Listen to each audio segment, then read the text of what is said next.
interessante que vai descrever algumas situações, desespero na vida do ser humano. Né? E eu vou relatar esse desespero porque na vida nós encontramos situações igual ou até pior e muito parecida. Eu vou ler do capítulo 5 de Marcos, a partir do versículo 21. Né? Diz assim, Marcos 5, 21. Aí depois vamos ler até o 24 e eu vou pular para o 35. Vou soltar aqui que a continuação vai um pouco mais na frente. Né? Diz assim, ó, tendo Jesus voltado no barco para o outro lado, afluiu para ele grande multidão. E ele estava junto do mar. Eis que chegou a ele um dos principais da sinagoga, chamado Jairo. E vendo, prostou-se aos seus pés e insistentemente lhe suplicou: minha filha está à morte, vem e põe as mãos sobre ela para que ela seja salva e viverá. Jesus foi com ele.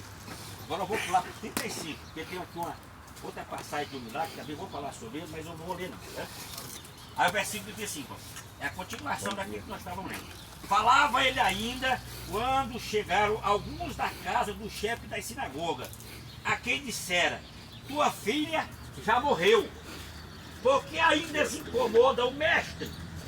Mas Jesus, sem acudir a tais palavras, disse ao chefe da sinagoga: não temas, crê somente. Contudo, não permitiu que alguém o acompanhasse, senão Pedro e o irmão de Tiago e João. Chegando à casa do chefe da sinagoga, viu Jesus no alvoroço, os que choravam e pranteavam muito. Ao entrar, disse-lhe: por que estáis em alvoroço e chorais? A criança não está morta, mas dorme. E riu-se dele. Ficar vigiando a menina. Tendo ele, porém, mandado sair a todos, tomou o pai e a mãe da criança e entrou onde ela estava. Tomando-a pela mão, disse: Talita, comiu, que quer dizer: menina, eu te mando, levanta-te. Imediatamente a menina se levantou e pôs-se a andar, pois tinha 12 anos. Então ficaram todos sobremaneira admirados. Mas Jesus ordenou-lhe expressamente que ninguém o soubesse e mandou que desse de comer a menina. Amém? Vocês entenderam aí? Louvado seja o nome de Jesus Cristo. Né? Bom, está mais que claro que o mundo que a gente vive é um mundo de desespero. Né? É um mundo que a gente... poucas coisas a gente deve confiar. Ninguém confia mais na política, ninguém confia mais na saúde, ninguém confia mais até mesmo nas pessoas. Há uma desconfiança muito grande na face da terra. Então esse mundo ele leva a pessoa ao desespero. E aqui está mais do que claro que essa passagem da Bíblia Sagrada é uma passagem que é um homem desesperado. Pois é, desesperado, muito grande, um desespero tremendo. Né? A Bíblia Sagrada aqui, logo atrás, aqui no capítulo, aqui pouco atrás, Jesus ele já estava nessa região, chamada Cafarnaum. E ele entrou num barco, a Bíblia diz que ele entrou num barco e foi para o outro lado. Durante essa passagem, a Bíblia diz que houve uma tempestade muito grande, mas muito grande mesmo. Ia com ele 2 ou 3 barcos, não diz, ela disse que seguiu o barco juntamente com outros. E a Bíblia diz que a tempestade era tão forte que o barco balançava, as ondas iriam virar o barco e todos eles estavam temendo, achando que já iam morrer. Era uma situação iminente de morte. Então eles estavam desesperados. Jesus estava no barco, estava dormindo. Né? Estava deitado dormindo. E o povo lá desesperado. Aí o que é que aconteceu? Né? Clamado por Jesus. Era uma situação de desespero muito grande. Né? Jesus levantou-se, acalmou a tempestade, e houve uma bonança muito grande. Quando Jesus e o povo chegaram do outro lado, a região de Gadareno, é uma região gentílica, um povo gentil, um povo que não conhece a Deus, que não era da região da Judéia. Né? E quando Jesus chega do outro lado, apareceu um demônio, ou melhor falando, apareceu um homem endemoniado. A Bíblia diz que ele era possesso por demônio. Ele não tinha um, ele não tinha dois, ele não tinha três demônios, não. Ele tinha uma possessão. Era uma legião. Era algo muito forte. Então ele tinha muitos demônios. E a Bíblia diz que aquele homem, ninguém conseguia segurar aquele homem, as cadeias não podiam suportar, ele quebrava tudo, quebrava as correntes. Era uma força diabólica muito grande. Diz a Bíblia que ele veio no corpo de Jesus Cristo. Diz a Bíblia que Jesus expulsou aquele demônio, e aqueles demônios entraram numa manada de porcos, se precipitaram. E a Bíblia diz também que o povo de lá ficou chateado com o prejuízo, expulsou Jesus daquele local, e Jesus voltou novamente para onde ele estava, nessa região de Cafarnaum. Por isso que a Bíblia diz desse jeito, né? Começando aqui dizendo assim, ó. Tendo Jesus voltado no barco, ele já tinha voltado, chegou. Quando Jesus chega lá, a Bíblia diz que tinha uma multidão, mas era uma multidão. Não tinha 20 pessoas, ou 25, não tem aqui não. Foi uma multidão, né? A Bíblia não descreve a quantidade de gente, mas que era uma multidão. Dentro dessa multidão havia duas pessoas. Uma era Jairo e a outra era uma mulher com fluxo de sangue, também um desespero muito grande. Está entendendo? Por isso que nós pulamos essa parte, né? E diz a Bíblia que Jairo chegou aos pés de Jesus e clamou incessantemente: Senhor, vamos à minha casa. Ele clamou: vamos à minha casa, porque a minha filha está doente, está morta. Põe a mão sobre ela e ela será curada. E Jesus foi com ele. Você está entendendo? Jesus foi com ele. Só que no intervalo que Jesus vai, uma mulher, no meio do caminho, ela tinha um fluxo sanguíneo que há 12 anos também sofria dessa mal. Esse intervalo. Agora imagine você, Jesus está a caminho e vai para a sua casa. Ele já está em situação de desespero, né? Querendo apressadamente que Jesus chegue lá. E no meio do caminho Jesus para. E diz a Bíblia que aquela mulher também estava doente, também estava enferma, também estava desesperada. E a Bíblia diz que ela se esforçou em tocar só na orla do vestido de Jesus Cristo. Que ela pensou somente: se eu tocar na orla do seu vestido, eu serei curada. Glória a Deus por isso, né? E a Bíblia diz que ela rompeu a multidão e tocou na orla do vestido de Jesus, e assim ficou curada, né? Agora o mais interessante é que chegou alguns naquele momento e disse: rapaz, Jairo, não incomoda mais o mestre não, porque a tua filha já morreu, meu irmão. Não precisa mais tu fazer mais nada. Jesus interrompeu imediatamente aquela palavra e disse assim: rapaz, Jairo, crê somente, né? Crê somente. Palavra muito bonita, não é verdade? Né? Crê somente. E diz a Bíblia que Jesus caminhou com Jairo e chegou à sua casa. E diz a Bíblia que quando chegou lá, o alvoroço era muito grande. Todos estavam, a Bíblia diz, todos estavam chorando. Todos estavam chorando, lampeando. Só para efeito de conhecimento, né? Naquela época existiam os profissionais contratados para chorar, né? A mostrar o enterro lá, uma tristeza muito grande, certo? Então contratava aquelas pessoas, já tinha um poder muito grande, então vamos lá falar sobre isso, certo? Ele deve com certeza ter contratado pessoas para chorar. E diz que quando Jesus chegou lá, aquele alvoroço muito grande, ele diz assim: por que chorais? A menina não dorme, a menina não morreu, a menina só dorme, está só dormindo. O pessoal zombaram dele, né? Ele ia aqui, rindo de Jesus Cristo, porque sabia que a menina estava morta, está entendendo? E sabia que Jesus pegou Pedro, João e Tiago, e entrou lá com a mãe dele e o pai dele, Tiago, e disse aquela palavra, disse: levanta-te, eu te ordeno, levanta-te. E a menina levantou-se e ficou curada. Louvado seja o nome de Jesus. Eu queria chamar a atenção primeiro desse homem chamado Jairo. Quem era Jairo? A Bíblia diz que Jairo era o principal das sinagogas, era um chefe que dirigia as igrejas naquela época. Era um homem, possivelmente muito religioso. É ele quem falava da palavra, é ele quem lia a palavra, você está entendendo? É ele quem ministrava nas sinagogas. Sinagoga era templos naquela época, separados em vários locais, porque não teve uma época na dispensação do povo lá, na época de Israel ainda, né, que criaram essas sinagogas. E essas sinagogas foi exatamente aquilo onde as pessoas se reuniam para falar a palavra de Deus. E as igrejas hoje, certo? Diz aqui que ele era chefe, ele era uma autoridade, ele tinha poder, ele tinha força, certo? Tinha força. Então eu quero primeiro destacar o quê? O que é que aconteceu aqui, certo? Que foi que Jairo rompeu para poder chegar a Jesus Cristo. Primeiro, ele rompeu com a religião. A A religião era contra Jesus Cristo.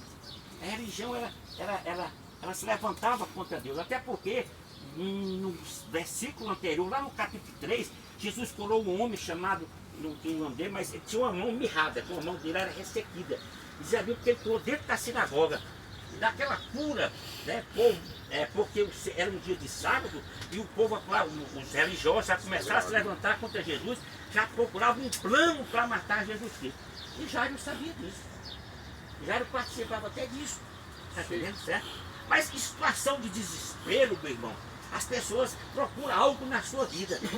Costumo dizer, e é verdade, que muitas vezes o homem, como está desesperado, ele não vai pedir socorro a quem não pode fazer. Ele já sabia que Jesus curava, então foi pedir socorro a quem ele acreditava poder salvar a sua filha.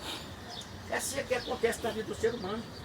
Nós temos situações de desespero na nossa vida. Nós somos levados ao desespero. O que é que coloca desespero na nossa vida? É este mundo, meu irmão. Até porque a Bíblia diz que o mundo tem razão maligno. Né? O mundo oprime, o mundo leva o homem à ruína, o mundo leva o homem a se escravizar no pecado, o mundo destrói a vida do ser humano por um todo. Você está entendendo? Vive situação de desespero. Quem pode livrar o homem? Somente Jesus Cristo. Tá entendendo? Então Jairo rompeu o primeiro o quê? Jairo rompeu a religião. Ele bateu de frente com a religião. Porque ele queria salvar a sua filha. Tá entendendo? Então a situação de desespero é essa. O desespero leva o homem a clamar a Deus. Muitas vezes o desespero faz com que o homem, nas estradas difíceis da vida, ele procure um caminho que é chamado Jesus Cristo. Tá entendendo? Muitas vezes a posição, aquilo que o homem não quer soltar, aquele que o homem fica preso no seu coração, impede de ele se encontrar com Jesus Cristo. Muitas vezes o homem ele guarda dentro do seu coração algo profundo, né? Algo que ele acha que é muito bom para a sua vida, impede de ele se encontrar com Jesus Cristo. A religião impedia. Já teve que romper com isso para poder chegar. Nós temos que romper com aquilo que nosso coração muitas vezes está com lá o desconhecido dentro do nosso coração, que muitas vezes impede de eu se encontrar com Jesus Cristo. Impede de eu ter um encontro com Jesus Cristo. Está entendendo? Por isso, um questionamento aqui maior é porque esse desespero levou Jairo a se encontrar com Jesus Cristo. Outra coisa interessante, né? A Bíblia diz que ele se prostrou. Né? Prostrar-se diante de um homem naquela época era uma situação de que aquele que ele estava se prostrando era Deus.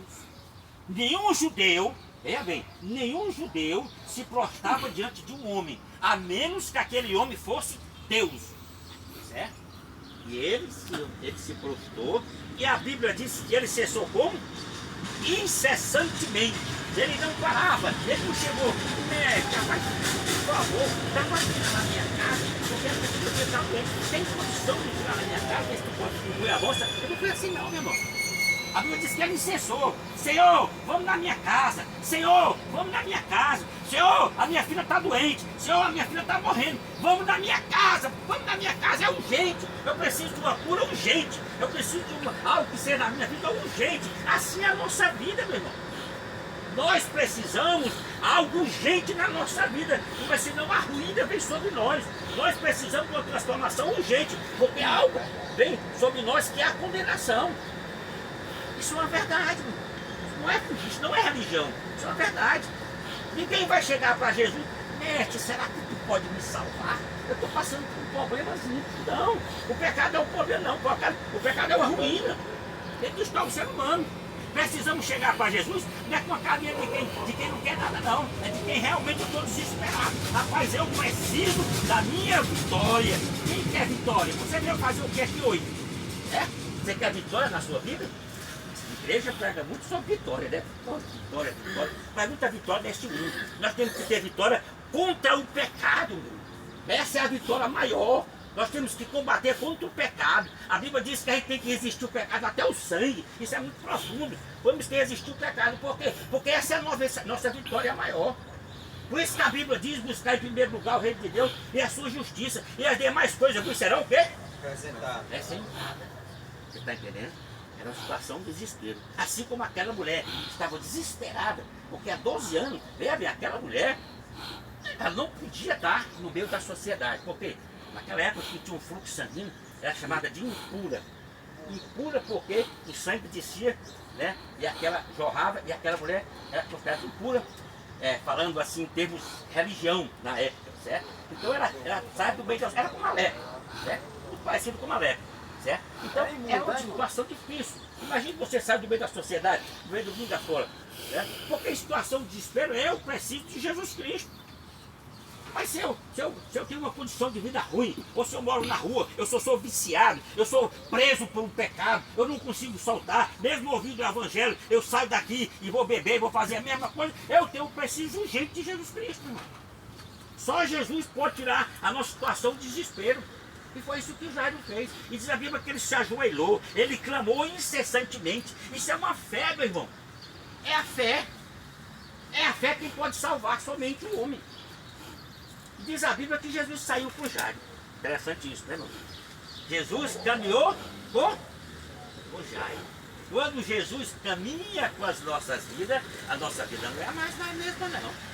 Quando Jesus está ao nosso lado, a nossa vida não é mais a mesma, não. Nós temos o quê? Nós temos uma segurança de que Deus está conosco. Por isso que a Bíblia diz, eis que estou convosco todos os dias, até a consumação do século. Essa é uma realidade. Jesus quer andar com você. E a Bíblia diz que ele foi com Jairo. Bom, e para agravar a situação, no meio do caminho aparece essa mulher. Né? Vocês viram aqui, né? Aquele intervalo que eu falei, exatamente o milagre da mulher. Né? No meio do caminho aparece essa mulher. Diante daquela situação, chegou umas pessoas e disseram, quem lembra? Rapaz, não incomoda mais o mestre não, porque a tua filha já morreu, meu irmão. Agora imagine você está numa situação difícil, né? Chega alguém, rapaz, não vai para a igreja não, né? Não tem jeito para tu não. Né? Mas para a igreja não tô solução, não tem mais como resolver não. Isso acontece muito, meu irmão. Isso acontece muito, aconteceu com esse rapaz aqui, ó. Você ouviu dizer, rapaz, por que vocês olham para o Adail? Mas não tem mais jeito, não, um caso perdido. É um caso perdido. Você está entendendo? Chegaram para Jesus e disseram, rapaz, não incomoda o mestre não, porque a tua filha já morreu, meu irmão, já morreu, não tem mais jeito, está dizendo isso, não tem mais jeito. Foi o que Jesus falou, quem lembra? Jesus intercedeu na mesma hora. Ele não observou aquelas palavras. Ele disse, rapaz, Jairo, crê somente. Somente crê. Somente crê. Se eu vou crer, meu irmão, eu vou ser liberto. Se eu for crer, meu irmão, eu vou ser salvo. Se eu for crer, meu irmão, eu vou ser restaurado. Se eu for crer, meu irmão, eu saio da situação de desespero. Se eu for crer, meu irmão, eu vou ser liberto do pecado. Eu vou ser, assim, transformado. Se eu crer, meu irmão, verdadeiramente, a minha vida não será mais a mesma. Se eu crer, eu saio da condição que eu estou. Eu paro da condição de escravo do pecado para ser filho de Deus. Se eu crer, meu irmão, verdadeiramente, algo vai acontecer na sua vida. E foi isso que Jesus quis dizer para Jairo. Ele disse, rapaz, crê somente. Crê somente, meu irmão. Está entendendo? Crê. Aquelas pessoas chegaram, era a voz do diabo. Muitas pessoas têm ouvido a voz do diabo aí. Mas o que tu vai fazer naquele projeto? O que tu vai fazer naquele projeto? Tu vai fazer o que lá? Hein? É um bando de besta, é um bando de louco. Eu ouvi muito isso, quando era louco. Hoje eu não escuto mais não, que o diabo chega mais nem perto. Eu ouvi muito isso. Eu vou ter mais jeito, não. É um povo coitado, meu irmão, tem um Zé Ninguém. Não é nada, ninguém olha pra tu não, meu irmão, presta atenção, ninguém olha pra tu não, olha a sociedade, vê como tu, olha o povo aí, que acha de tu, é um povo coitado, tão miserável. Você tá entendendo? É assim que o mundo enxerga as nossas vidas. Mas Jesus disse, rapaz, crê somente, você tá entendendo?